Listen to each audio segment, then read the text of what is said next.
Welcome to Tidbit Talkin.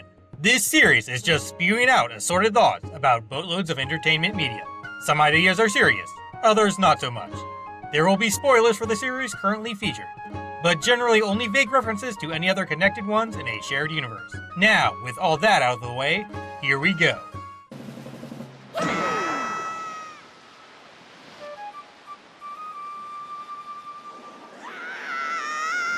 These rupees hidden around town seem like they are meant to be presents for Link's big birthday. Sturgeon's odd filing system is the result of his bro's training cause house shaking, regularly making him too distracted to come up with a more sensible one. He just gives up in frustration every time and puts the pamphlets wherever they'll stay. The hero who owned this sword previously was Orca, not an earlier Link. Bokoblins often possess joy pendants because they spread sufficient smiles to each other's limited minds with their violent behavior. Those green stains on the bottom of the hero sword's blade are because Orca regularly cuts his and Sturgeon's lawn with it. This urban legend guy who made the ghost ship chart likely died of simple old age. After all, someone in retirement would have ample time for such a gargantuan task. Those well-dressed treasure hunters are fine with giving Link a chart, despite not wanting to share their hauls, because they are so good at reading the things that it's perfectly clear to them this particular parchment possesses no worthy prize leading directions whatsoever. The Great Baloo must have been who originally transformed those delightful Zoras into Nidoritos using his mystical scales.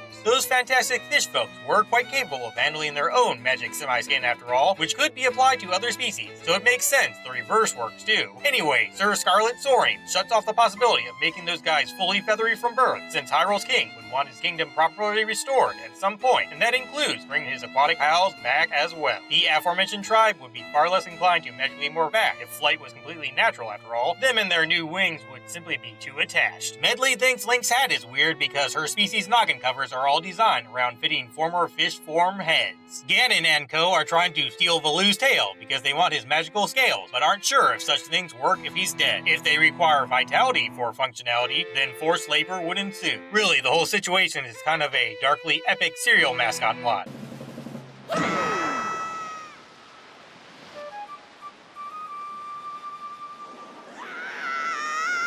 The Swift Sails, surely, something that remaining Wind God made so he could generate enough profit to fix his brother's busted Boulder of Greatness Appreciation. These Babas bear Boko titles instead of Deku ones because that normal namesake Great Tree deity, not being rooted all over the place, changes their species in a really bad way. The just mentioned all-inspiring leaf creator makes sure his surrounding soil is enchanted in such a way that any of Forest Haven's native people or travelers never run out of magic power near him. This act is what makes so many piss plants grow close by, and it also sometimes causes green choo-choos to flock towards him. If Link hadn't wandered here when he did, the amazing woodpile would have sent all remaining Koroks armed to the teeth with mineral water to take care of this intruder and rescue Makar.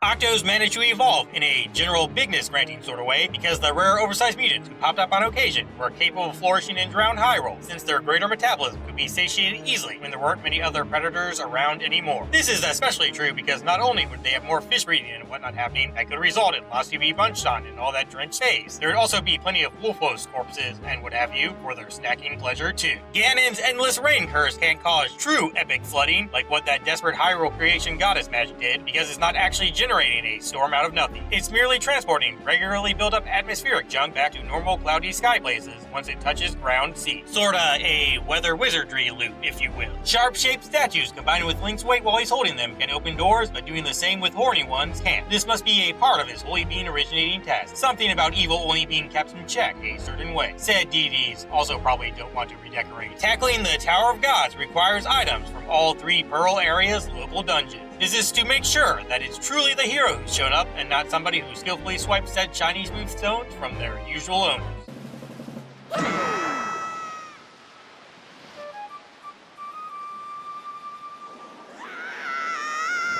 Cyclone's not moving his tornado towards populated areas, or at all, really. Shows that over time, anyway, he'd be willing to forgive people for the disrespect of that monument being destroyed. Seems like the dude didn't wind up hating everybody, he just got really annoyed for a bit. Ganon gained enough strength to summon his phantom counterpart following all that demonic power getting released when Link pulled the Master Sword. If he had this capability earlier, Baloo, the Great Deku Tree, and Jaboon would have just straight up been killed instead of merely pestered by curses and whatnot. The Skull Hammer was likely just a tool those old school not so malevolent energy back pirates used to build this Forsaken Fortress. Also, said Skeletal Smasher seems like it's been wielded for original purpose hoopla recently, most likely in response to break-ins that occurred at game beginning points. At the very least, some extra cannons were installed. Devilish Dwarf was willing to relinquish this weapon because he didn't need the Helmrock King's services anymore after running out of blonde girls for kidnapping, and facing this new hero himself seemed fun. Recovering from his magic dragon-induced burns is why the mighty Gerudo King doesn't interrupt Link's restoring of the Master Sword's holy power. That one sorcery stamina supplementing Great Fairy got trapped in a big octo because it swallowed her fountain, and thus also the portal she uses for getting to the normal world. Errol is staying with the usually Tetra-led pirate, so Ganon doesn't search for her and commence kidnapping once again, but for ransom-related purposes instead of Zelda-seeking ones. Funnily enough, they might also be planning on hanging on to her just in case Link has enough money by the end of his journey to provide a pirate-worthy payoff.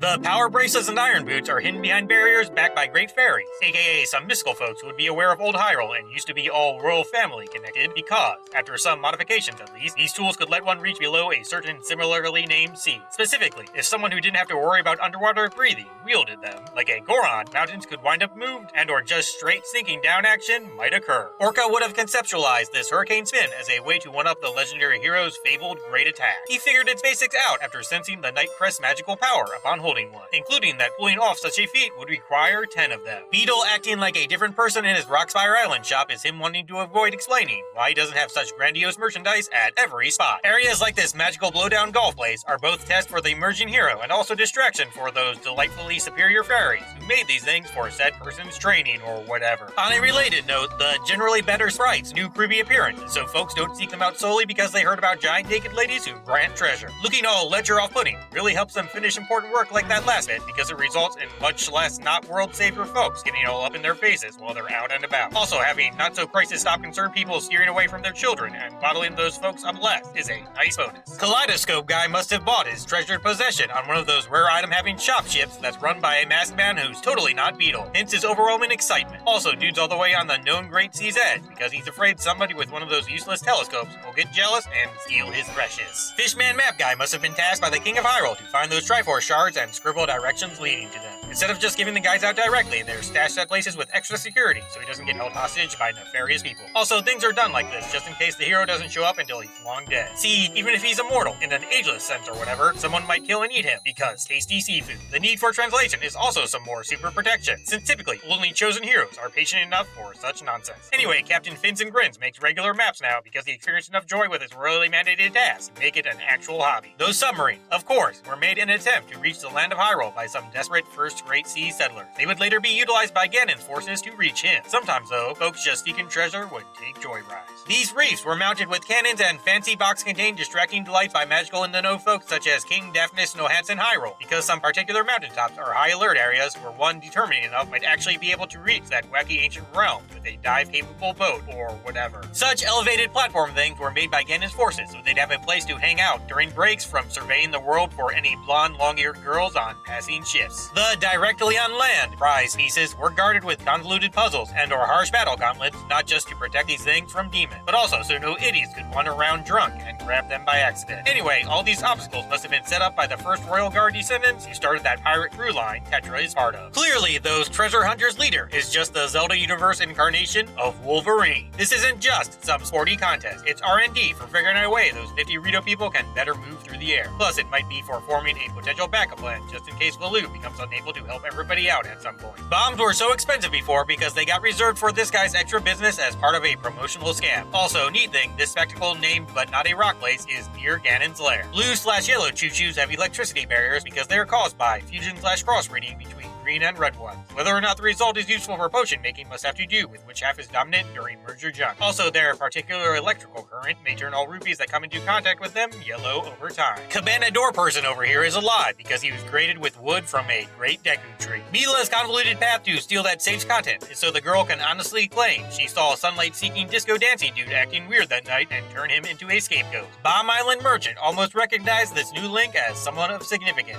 The Gorons must have managed to hold on to that old legend more closely than other tribes because they already lived high up on mountains and thus could maintain/relocate their historical records relatively easily. Multiple new reward-granting trades involving identical items from these delightfully dense dealers are because these dudes simply get really excited when presented with a chance to teach others about their ever-so-loved business. Tsunari survived that initial shipwreck because he activated the magic armor once he realized his vessel couldn't be put back on course. That sizable pile of sunlight-melted stones in the Earth Temple could very well be because said things were built from black choo-choo remains. Specifically, all those that died from not magical vanish-related causes. The compass may have originally been developed as a way to inform chosen heroes that there are other people near their trials. They weren't around during the earliest adventures because not enough folks lived on the lands containing trial places and whatnot. Also, these doodads don't detect demons because it's too risky for the wielders to get who needs rescued and what needs slain mixed up. Multiple stone locks and other types of time-consuming entrance-opening apparatuses show up in these places because such areas are also a test for sages to make sure they have enough fortitude to re-empower the Master Sword. Pose seem like they're made of mischief now as opposed to pure malice. Apparently, Hyrule being flooded has satiated their eternal bloodlust just a tad, and much chilling out ensued.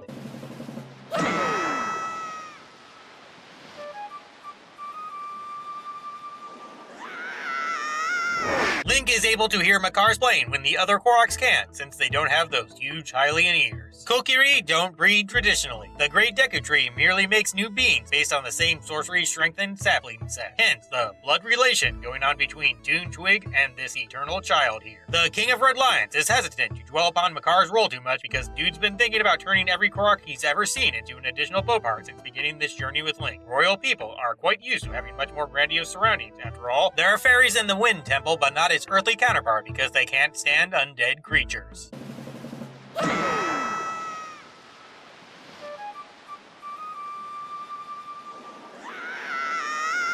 The ghost ship chart is so worn down because that fellow who made it did so on said vessel, possibly somehow with part of the ship, or maybe just found some paper on it. It could have even been converted from a flag or sail part. Grandma's soup might be made from those yellow electric choo-choos. Perhaps some herbs found on Outside Island can render the things able to be consumed by people. The foes in this battleground lair, typically not dropping anything, may be because they are merely magical test copy astral projection deals of normal enemies located elsewhere. Stealing stuff with a grappling hook can still happen because it reaches into the magical storage possessed by their real deal counterparts, wherever they may be. The complimentary card is actually a big deal because Beetle broadcast its summoned positive comment with his megaphone Victrola thingy. The newly grown super trees can't be hookshotted onto because they are simply far too soft and unlatchable at their young age. Fishman's archery game is him training to protect himself from hungry sailors and whatnot in a flashily clever mystical fashion. Specifically, he shields himself with rupees, on top of slowing down all surrounding not-wind stuff with some sort of super spell. Said exclusion is because that particular aspect of nature can only be tampered with if certain gods give permission. These rematches seem to be magically rendered based on Link's memories, hence why he only has the storytime appropriate tools when doing them. Also, engaged equipment's emptied out upon boss room arrival because the original big fight entry points took place and he didn't know what worked best yet. Also,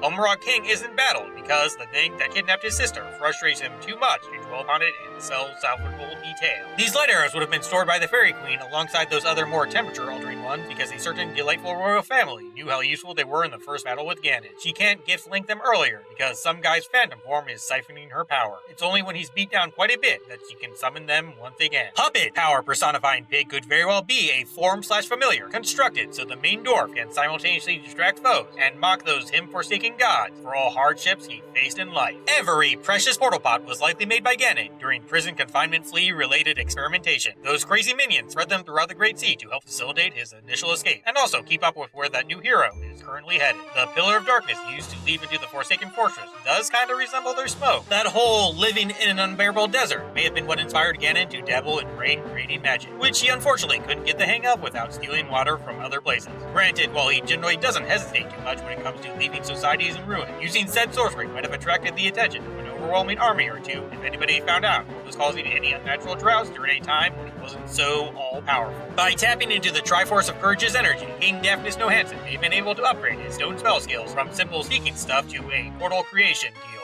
These fate-protected kids can't ever drown no matter how long the Ganondorf battle takes, because a certain people-loving monarch specifically yearn for them to have hope, not just evil's defeat.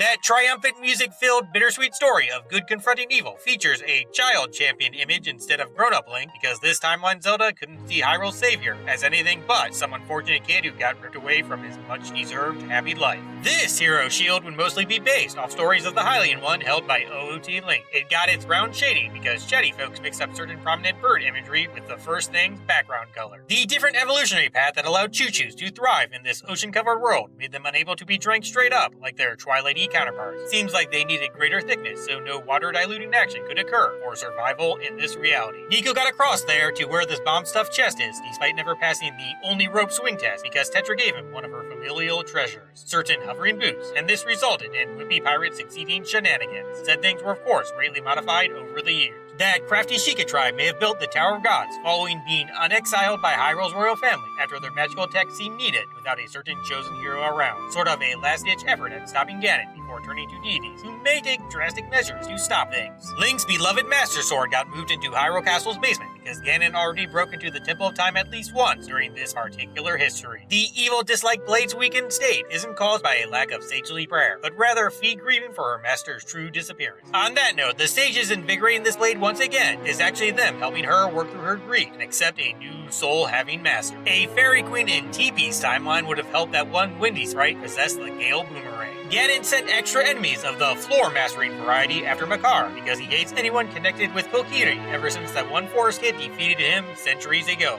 Re-deads in this game might be Sheikah monks who failed at preserving themselves like those guys in Breath of the Wild. The Korok seeds are self-fertilizing. This mostly jokey idea works in two ways. Both are incredibly gross. Since everybody's favorite atmospheric music back castle expanded to surround the Temple of Time after Ganon originally took over this Hyrule, he needed a new plan to succeed once again. He established his tower nearby by taking advantage of long worshippers who would later be known as the Yiga clan, forcing them to build it where those great fairy ladies screwed him over. Unlike the Ocarina incarnation who absorbed a room's radiance to fill his deadly balls, this Phantom Ganon takes luminance from whatever spellwork is still allowing sunlight to reach that lovely ocean floor. It might involve the Fairy Queen, since arrows getting sent downward shows that apparently her magic can influence the slaves to a degree with some effort, the likes of which seemingly got boosted once Link beat that shady surrogate sinner quite a bit. Fee may have woken Zelda up. The sword's gem is glowing after all.